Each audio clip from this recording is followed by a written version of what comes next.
Have you ever watched a play or like a concert and you just knew something was amazing or maybe even a little off, but you couldn't explain why? Exactly. It's that gut feeling. Well, today we're going to give you the tools to move past that gut feeling and become a super watcher, someone who can really analyze what's happening on stage. That's right.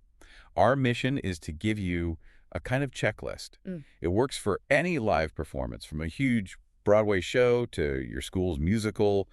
We're going to break down how to look at everything from the lighting to the tiniest movement an actor makes. Okay, so let's jump right in because the work actually starts before you even get to your seat. We call this the prep work. And prep is so important for context. First, you have to know the goal of the performance.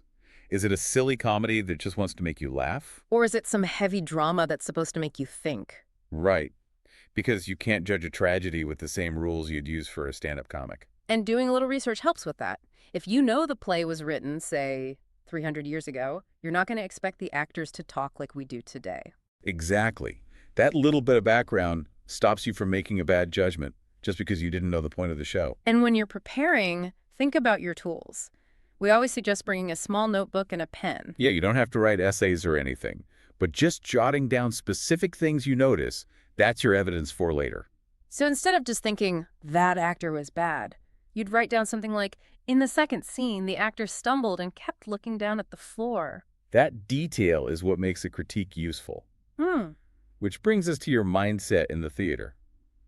You have to focus. Oh, for sure. If you're on your phone or talking, you're not just being rude to the performers, you're actually missing the very details you're there to find. So find a good seat where you can see and hear everything clearly and keep one big question in your head the whole time. What did the creators want me to feel? Then you judge them on whether they pulled it off. Okay, so the lights go down. Now we're into the performers themselves. Let's start with how they use the space, their stage presence. This is all about confidence. A great performer just owns the stage. They project energy. You can feel it. You're looking for things like eye contact, especially during a big speech, or just posture that says, I'm in control here. And the opposite of that is, fidgeting, shuffling their feet, looking anywhere but at the other actors or the audience. And what about movement? Well, in theater, that's called blocking. Mhm. It has to feel natural. If an actor is pacing around for no reason in a really quiet, tense scene, It's distract. it's totally distracting. It pulls you right out of the moment. There's also that classic mistake called upstaging, right? Where one actor will stand in a way that kind of forces everyone to look at them instead of the person who's talking. Yeah, and that's either just bad direction or maybe an actor with a bit of an ego. Okay, so beyond movement, there's the sound, the voice. Vocal quality, yep. And the absolute first thing is clarity. Can you understand every single word? It's not about being loud. No, it's not shouting. It's called projection. It's Yeah. using your voice so the person in the very last row can hear a whisper as clearly as the person in the front. And then there's tone. It's so easy to just yell to show you're angry. Right, but a great actor uses, subtle shifts. They might drop their voice to sound threatening or speed up their words to show panic. If their voice sounds flat and bored when they're supposed to be A heartbroken. connection is gone instantly. And for music, it's all about precision. Are the singers hitting the right notes? Is the rhythm solid? And when they sing together, the harmony, does it blend? Or does one person stick out? If one voice is way too loud or a little off-key, it just shatters that professional sound they're going for. And if a singer misses a big note, you have to think about why. Was it a one-time slip-up, or does it feel like they're just not prepared for a really difficult song? Those are the kinds of questions that take you deeper, which leads us right into the next part. Yeah. Everything that's controlled by the crew, behind the scenes, the technical world. Yeah, the technical stuff builds the whole world of the show, and if it goes wrong, the illusion is just broken. Let's start with lights and sound. Lighting does so much more than just let you see the actors. It completely sets the mood. Think about a cold blue light versus a warm yellow one. The blue feels dangerous or sad, and the yellow one feels like a happy memory or something. And the timing of those lights, the cues, is everything. A spotlight that hits an actor a second too late means the audience misses a crucial reaction. And sound, oh man, the balance is key. If the background music is so loud that you can't hear what the characters are saying. That's a huge technical fail. We've all been there, right? That horrible screeching sound from a microphone. Yes. So an evaluator is looking for those moments. Did a special effect really add to the story, or did it just feel kind of random? And that leads to the physical world, the set design. The Yeah. set tells you where you are. Is it a super realistic looking kitchen or is Yeah. it more abstract and artsy? And you have to look at how they use the space. If the actors are constantly having to walk around a giant couch in the middle of the stage. It's just bad design. It's getting in the way of the acting. Another thing to watch is how fast they change the scenery between scenes. If it takes the crew 5 minutes to wheel a wall on stage, the show's energy just dies. And the set has to be stable. If a wall wobbles when an actor leans on it, you're immediately reminded that you're just watching a play. It pulls you out of the story. Right, and all the visuals should work together. The colors of the set, the costumes, the lights, they should all feel like they're part of the same world. Which is a perfect lead-in to costumes. Clothes tell you so much about a character, their job, their personality, what time period they're in. A villain's dark, sharp cape versus a hero's simple, plain clothes. Exactly. And you have to look at two things. Are they authentic and are they functional? Meaning, do they look right for the time period, and can the actor actually move in them? Yes. If a costume is super stiff or looks really uncomfortable, it's going to affect the performance. It doesn't matter how skilled the actor is. Okay, so we've got the performers and the crew.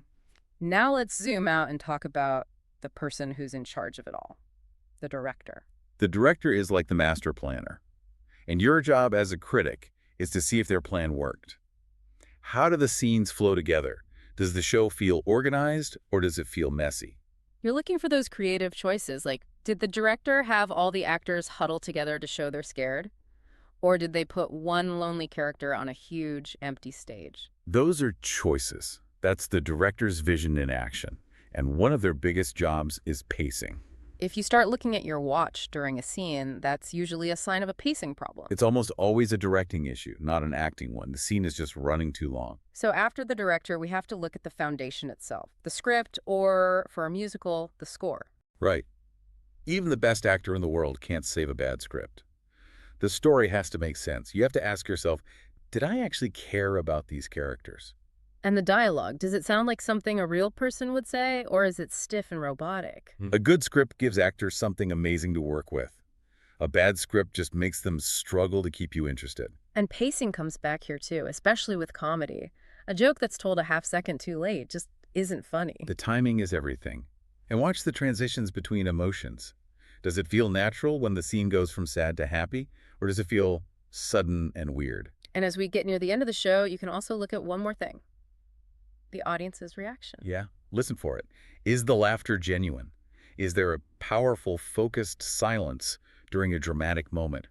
Are people literally on the edge of their seats? But, and this is a big but you can't let the crowd's reaction change your own opinion. Absolutely not. Your critique is based on your evidence. But you can note that the energy in the room was really high, and that definitely adds to the overall experience. And that feeling, that experience, is our final part: the emotional impact. This is where you just ask, did it work? Ultimately, that's the goal. A great performance makes you feel something.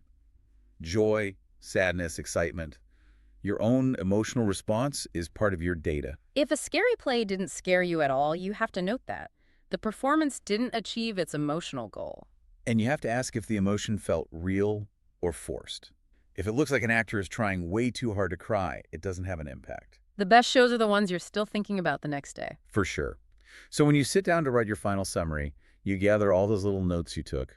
Start with what was most impressive. A good review is always balanced, though. It's not just listing what you liked or hated. For everything you liked, try to find something that could be improved.